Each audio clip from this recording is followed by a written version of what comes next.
All right, guys, welcome back to our video lessons. Hopefully we are ready to work with the video lessons and start taking notes. Be sure that you write all of these definitions down. There's 3 of them. So first we'll talk about equivalent equations. Those are 2 equations with the same solution. And you'll kind of see more what that looks like today. But you have to know that definition to get into the addition property of equality. So what that means is adding the same number to each side of an equation produces an equivalent equation, which is what we're going to do today, okay? And then subtraction property of equality is the same thing. Subtracting the same number from both sides of an equation produces an equivalent equation. So now we'll be able to use both of those properties on our next couple slides when we do the examples, okay? All right, so remember, do the opposite of what they're doing. That's the way I always like to think of it. So for number 1, if we look at our problem, we see that they are subtracting 5. See, that's what they are doing. So we're going to do the opposite. They're subtracting 5, so we're going to add 5 to both sides. Remember, because that's the property of equality. What they do, we do the opposite. So the addition property of equality, if they are subtracting, we're going to add 5 to both sides. So what happens is you have negative 5 plus 5.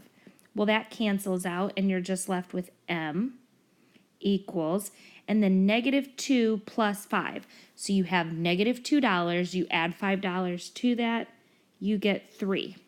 But there's a handy dandy way to check that our answer is always right. So we can plug that 3 back into the equation where the m was. So 3 minus 5 equals negative 2. Now this is where we're producing equivalent equations. So of course remember that we're going to have to do that keep change, okay? So 3 plus negative 5 is negative 2, which equals negative 2. And that is correct. That means our answer is good to go.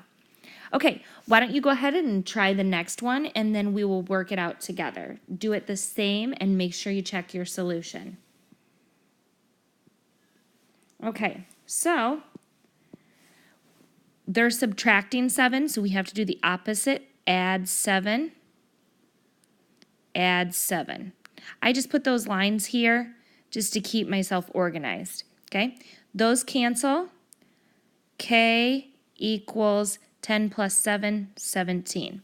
And again, I can plug it in to make sure that my answer is correct. 17 minus 7 equals 10. 17 minus 7 is 10, which equals 10, and our answer is correct. Great job. Okay, so let's do the same thing, but now we're going to deal with fractions while we're doing this. So they are subtracting 5/6, so we're just going to add 5/6.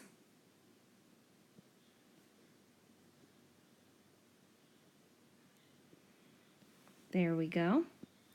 Okay, those cancel because negative 5/6 plus 5/6, those are opposites. Okay, x equals, so negative 1/6 plus 5/6, we should get 4/6, which reduces to 2/3. Now, x does equal 2/3, but what I'm going to do is I'm going to stick with 4/6 when I plug it into my equation, so I don't have to find common denominators. So 4/6 minus 5/6 equals negative 1/6. And if we remember our subtraction rules, we can keep change. Big minus small, so 5 minus 4 is 1/6. Keep the sign of the bigger number. And our answer is correct. Great job. All right, you go ahead and try to tackle the next one. So we have to find common denominators first. So I'm going to do that. Negative 2, 20 equals r minus, and then 20, okay? All right, So my numerator, since I multiplied 4 by 5, I'm going to multiply 1 by 5, is going to be 5. And here, since I multiplied times 4, it's going to be 16. Okay, so now we can go ahead and add that to both sides. I'm going to do this in a different color so we can all see where we're going. So plus 16 over 20 plus 16 over 20, okay? Those cancel. R equals, okay, so we're adding 16 over 20. We're going to have to borrow, make that a 1, and then we're adding 20 to it because that's our denominator, so 25. Okay, so now we can subtract. Negative 1 minus 0 is negative 1. 25 minus 16 is 9 over 20. And that should be the correct answer, but we can go back and we can check it. So what I'm going to do is I'm going to leave all of these with the 20 on the bottom, the common denominator, because that's going to make it a lot easier. So if I check it, I'm going to do negative 2 and 5 over 20 equals negative 1 and 9/20 minus 16 over 20. Great. Okay, so now I'm going to use a different color. Okay, so we're going to keep over here on this side, keep, change, change. And what I'm going to do now is I'm going to add 2 negatives. So negative 2 and 5 over 20 equals negative 1 plus 0 is negative 1, 16 plus 9, 25 over 20. Now we know that that can't possibly work. We cannot have this, okay? So negative 2 and 5/20 equals, well, 20 goes into 25 one time, so we're going to add 1. So negative 2 and then 5/20, and our answer is correct. Great job.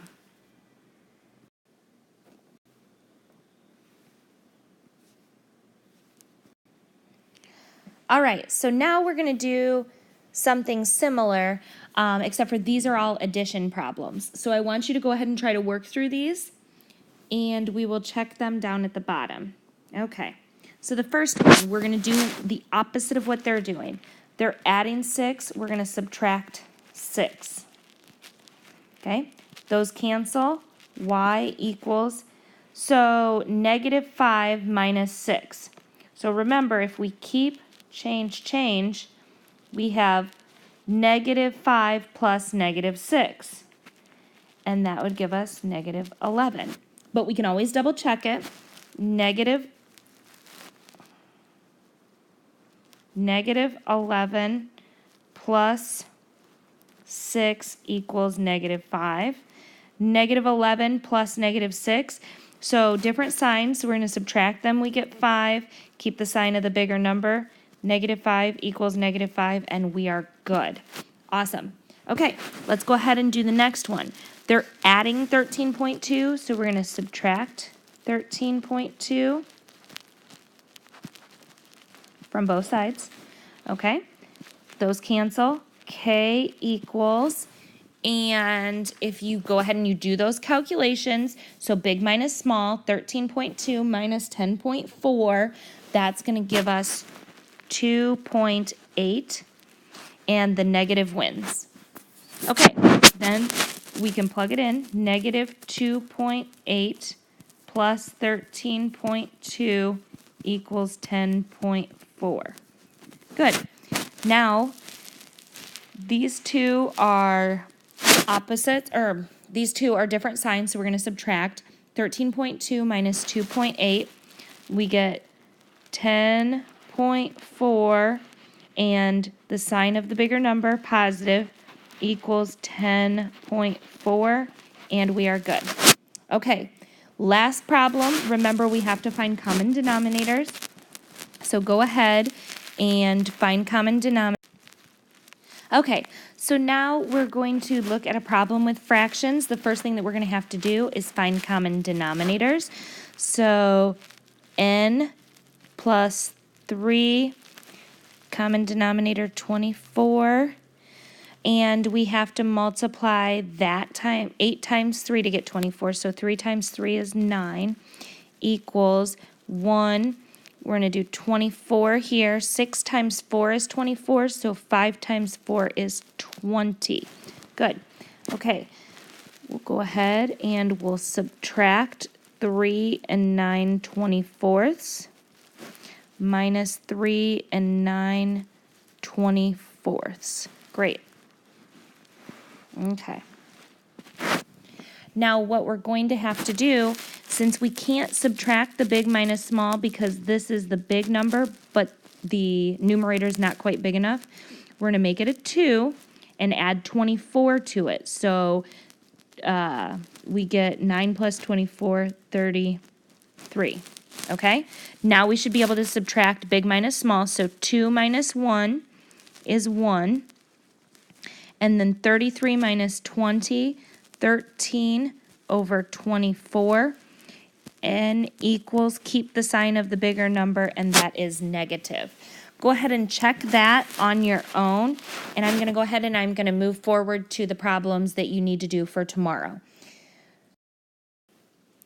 Okay, there are 4 problems. I want you to work all of these out on your own and then check them on the Edpuzzle, please. And have a good night. If you have any questions, please make sure you see me in the morning. Thank you.